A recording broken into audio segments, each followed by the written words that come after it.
मंचावरील उपस्थित मान्यवर आणि जगलेले सर्व सज्जन हो, नमस्कार. आजची उत्सवमूर्ती वैदेही जोशी म्हणजे माझ्या मालामामी. खरं तर मी त्यांची सून आहे, पण त्यांनी कधी मला त्यांचा धाक दाखवला नाही.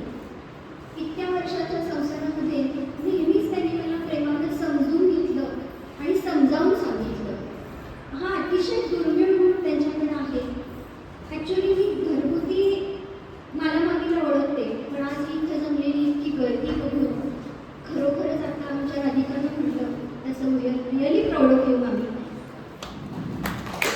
आणि आता एका मित्रांनी म्हटलं की एका संसारी स्त्रीला 2 घराणी सांगून संसार करावा लागतो.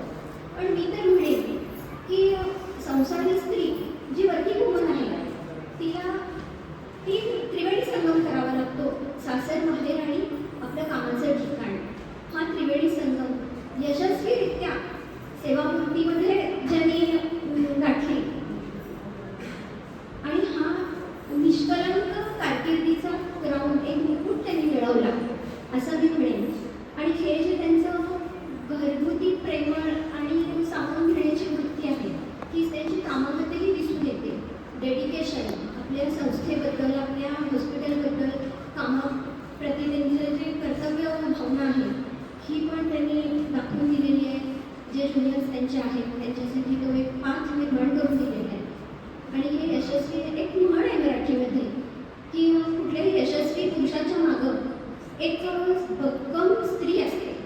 मी तर म्हणेन की कुठल्याही यशस्वी स्त्रीच्या मागं घरातला खंबीर पाठिंबा लागतो. आणि तो पाठिंबा त्यांना अगदी भक्कमपणे दिला. तर त्यासाठी त्यांचंही कौतुक आणि अभिनंदन व्हायलाच पाहिजे. पण एक 2च ओळी सांगायच्या आहेत. शुभेच्छा त्या सर्वांच्या प्रमाणे आमच्याही आहेतच मामींच्या पाठीशी.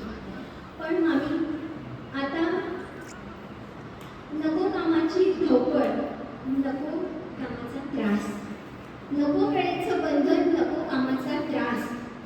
सेवापूर्तीनंतरचे आयुष्य जगा दोघेही झकास.